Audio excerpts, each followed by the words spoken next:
Welcome back to another edition of Arts and Ideas. I'm Sue Swinand. Today we're over at the Worcester Center for Crafts at 25 Sagamore Road in Worcester. And it's a terrific resource right here in the city that is open to all of you. It's got studios and galleries and shops and workshops and all kinds of stuff going on. And my hope is that you'll come over and visit the place sometime soon. My guest today is a wonderful person I've known for quite a while, Honee Hess, who is the new executive director of the Crafts Center. And she's been a backbone in the Worcester art community for many years, serving on all kinds of cultural boards and committees. And she's an art educator and administrator, and we're delighted. We thank you for all you do. Oh, thanks, Sue. We're thankful that you're having us today. Oh, it's delightful to have you here. And so how long have you been in Worcester doing all these things? Well, I actually came to Worcester in 1986. Okay. So I've been around for 26 years, which is hard to believe since I thought I was coming for a few years. And I'm very excited to say that Worcester is a wonderful place to be and to grow and develop, and particularly if you're interested in arts and culture. How has the Crafts Center changed, do you think, over the years? Well, you know, the Crafts Center has a very interesting history. It started in the 1850s. It's one of the nation's oldest craft organizations. And it started as the Worcester Employment Society. And the idea behind it in the 1850s, there were so many new immigrants coming into Worcester who didn't have the skills to support their families. And so the Worcester Employment Society actually taught them crafts, handmaking, and particularly to women, so that they could support their families. Fast forward, and now the Crafts Center is really a center for excellence in both advocating for, creating, teaching, and then what our mission is, sustaining craft as an important part of our society. So we teach, we have classes, we show, we have a gallery where we try to give artists visibility. We have a store where we give artists visibility and help market them so that they can sustain themselves. And we're just out there preaching sort of the good news of why handmade objects and the skills of craft making are important. Mm-hmm. And it really does add something to the quality of life. And as I said, it really is a resource for the city. I always think that there's a great satisfaction in making something with your own hands, and also a certain sense of meditation almost. I mean, many people have told me that when they're working, knitting, crocheting, weaving, spinning, drawing, whatever, that they're moved into a zone of someplace else, and it's very very peaceful and meditative and therapeutic. Well, as an artist, you can understand that sort of full self-involvement that comes when you're taking some ideas, applying them to materials, focusing all of your energy, and then coming up with an end product, whether it's a two-dimensional or a three-dimensional end product. That sort of self-absorption is, I think, very similar. And you know, I'm not a crafts person myself, and I'm not an artist. I have my roots in studio art. I got a BA in studio arts.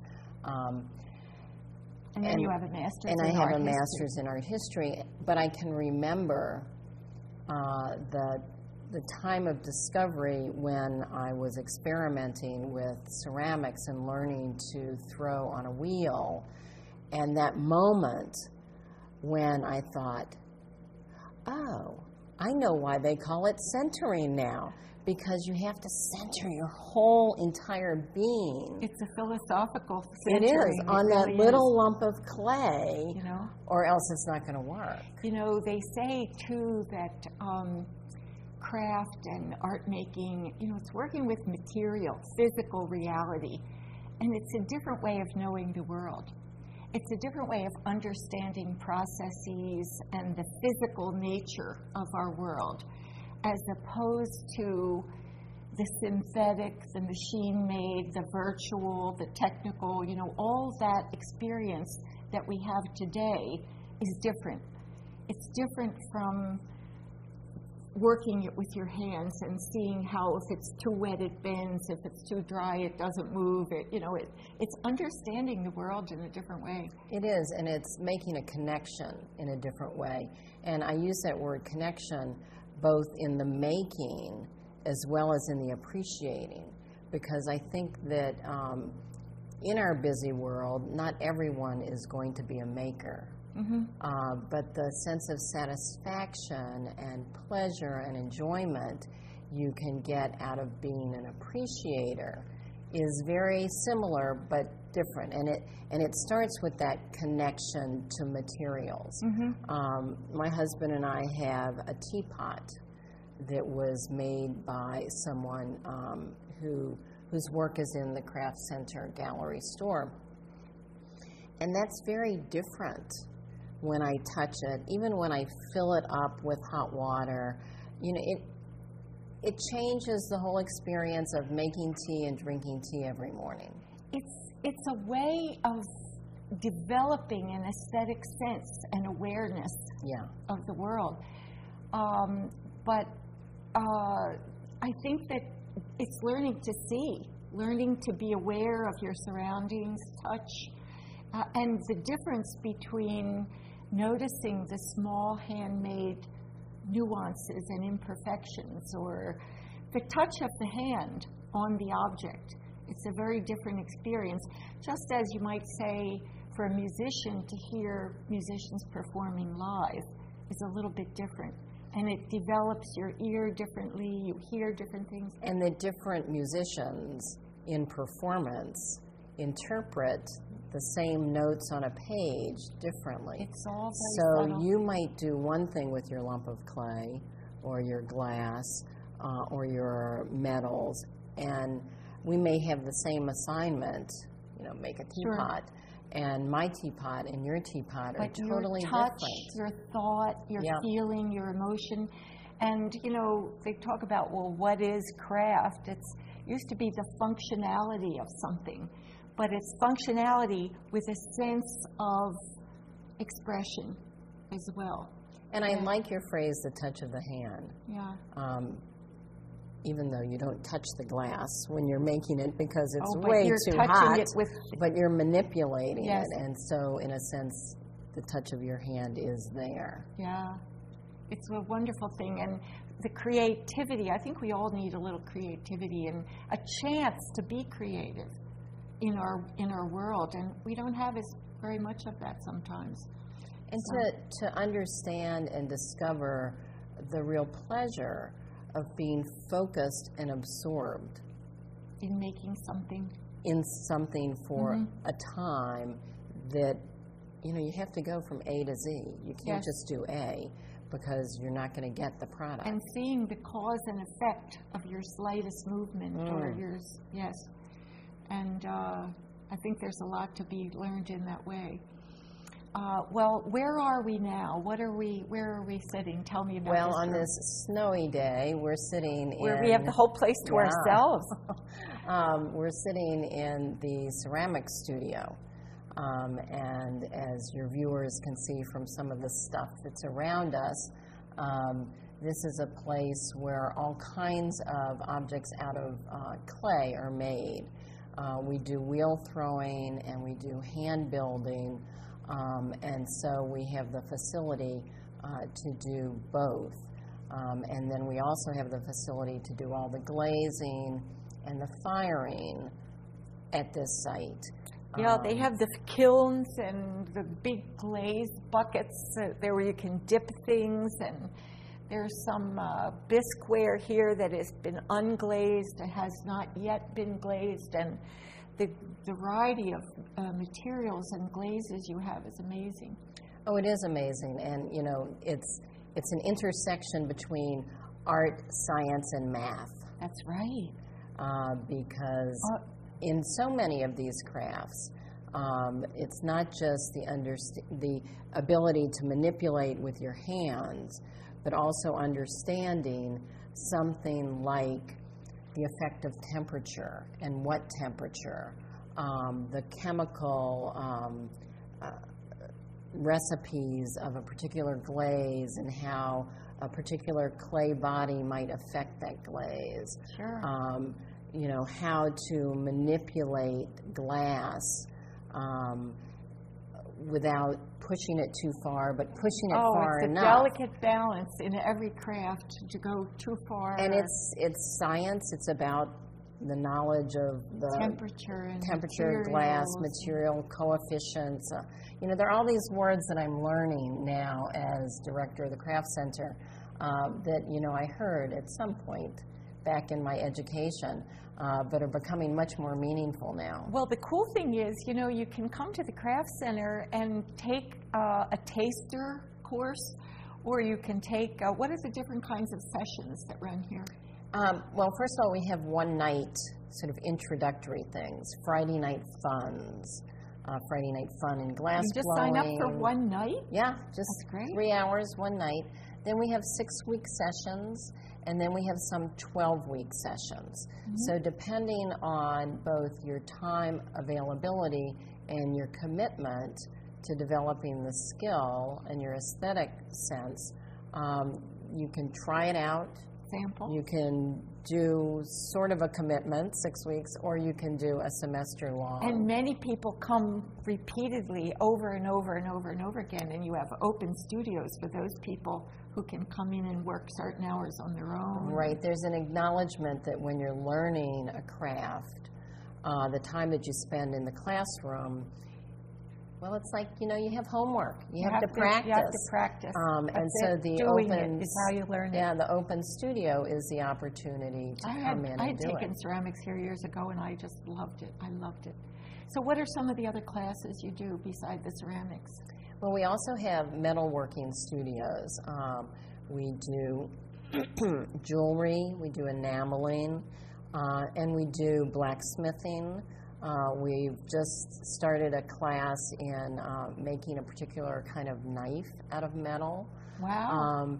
So you have to kind of keep in touch with our class list. Yes. Because the range of, you know, what falls under metals or what falls under ceramics or what falls under glass can change from semester to semester. And you have a new facility, a relatively new facility at your glass studio. Where is that? Yeah, the glass studio is not on Sagamore Road. It's at 35B New Street. Which is right in conjunction with the sprinkler factory, right? Well, it's way in the back. You turn very close on New Street at the sprinkler factory, and you think you're going into a parking lot, but it's a street, and you go and you go and you go, and then you get to the end of New Street, and there's this wonderful industrial building, and our glass studio is in that building. And I'm sure that's been a real draw. What a fabulous thing. It's been very exciting, and we're developing all kinds of ideas right now, including some collaborations with the Boynton. Stay tuned on our website for that. Making beer steins. I'm sure she's got a million ideas. I want to ask you... And I have staff who have a million ideas who are great. I just want to ask you a little bit about Worcester State and their new relationship with you. They came here in 2009, is it? Worcester State is really the white knight of the Worcester Center for Crafts because before they came in, the Craft Center was on the verge of closing. They took a strategic pause. Some difficulty. Yeah. They were having great financial difficulty, and Worcester State and the Worcester State Foundation came in, helped to stabilize the financials, and created an affiliation with the Craft Center. So they're having their classes and students come here to Yes, the visual use arts your classes space are in where they are studios visual here arts courses. at the Craft Center. What a nice symbiotic relationship. It's a great energy builder. Great. And now, as you can see, we have moved into the Krikorian Gallery, which is a major exhibition space in the city here. I think it's one of the nicest spaces in the city. Oh, it's a lovely space, and it gives us an opportunity to really focus on giving artists visibility. So right now... Which is part of your mission. Which is part of our mission. And so right now we have an exhibition of photography, which is also one of the disciplines, the craft disciplines, that we teach and represent. A lot of photographers have taken photography at the Craft Center and done very well over the years. And are absolutely. Still taken. This is a group show that will be up until February. So some of your viewers might be able to see it at the beginning of the month. And it's really focusing on portraiture, but different approaches to portraiture. So we're trying to give people something to think about as well as something to look at. Mm-hmm. And it's curated by Louis Dupree and is including 6 artists. There's 6 artists, and Louis, who curated it, was the best in a show that we did several years ago called Center Yourself. So because he won that, we asked him if he might not spend some time thinking about how to bring together a group of artists in the medium of photography who were doing interesting work. Very divergent work. The show is called This Narrow Distance, and it'll be here till February 9th. Mm-hmm.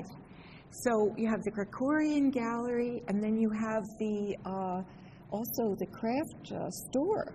We have a gallery store. Mm-hmm. Again, our mission... It is like a gallery. It's beautiful. It really is beautiful.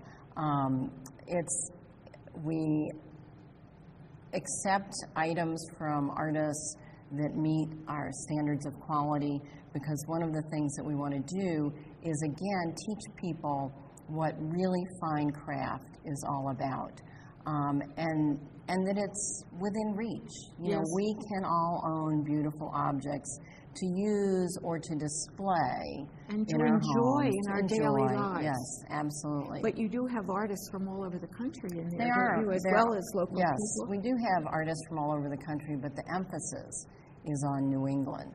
And this is part of our trying to help artists gain visibility and help them market themselves so that they can sustain themselves on their craft.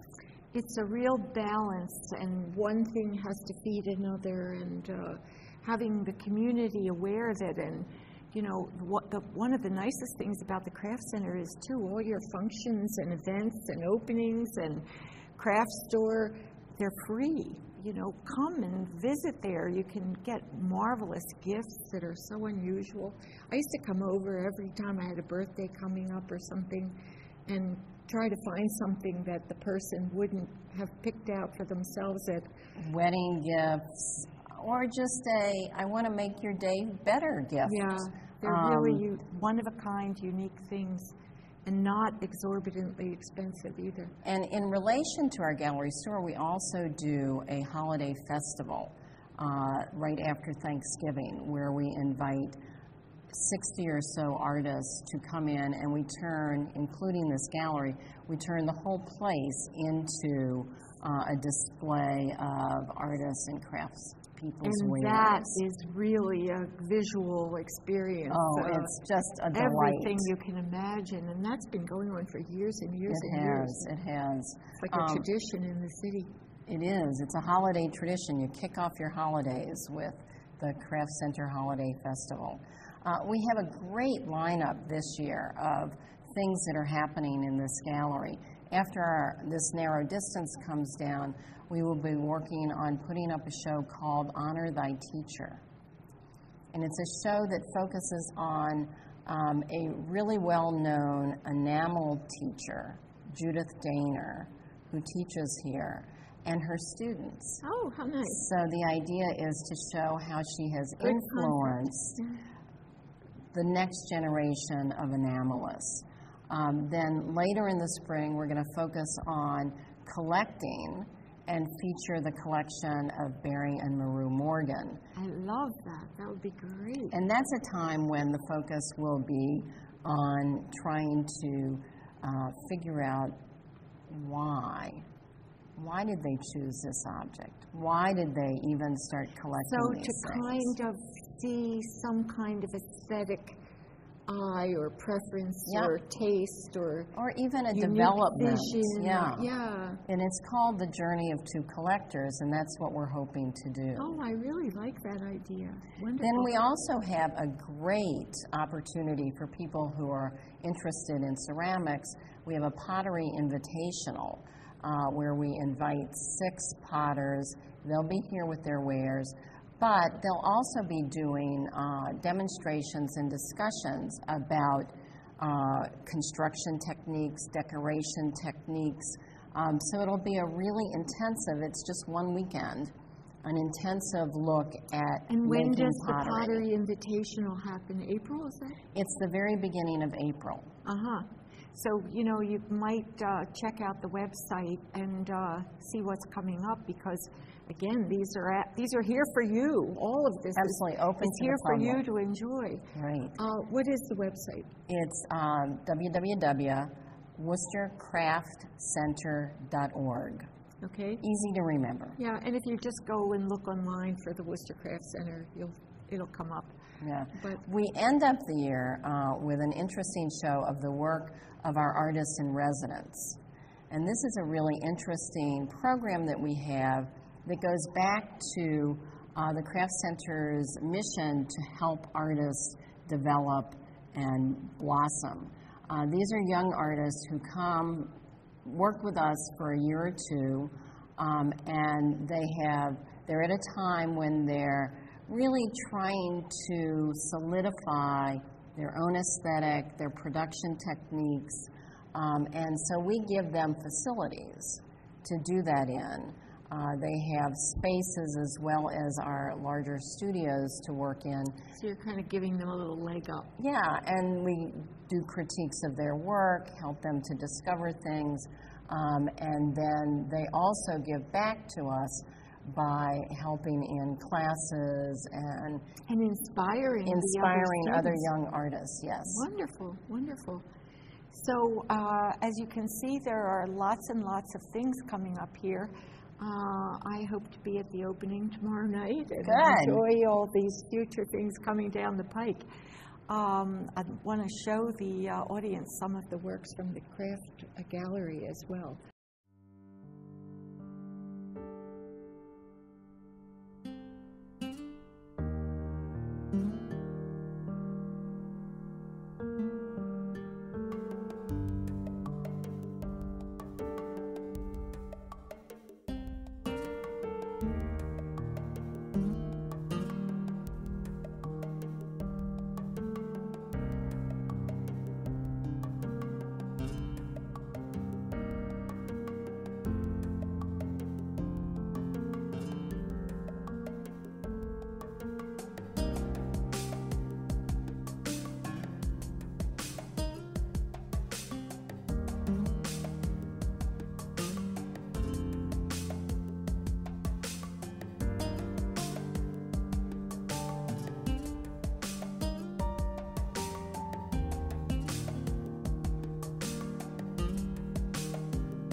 About how many students do you have at the Craft Center?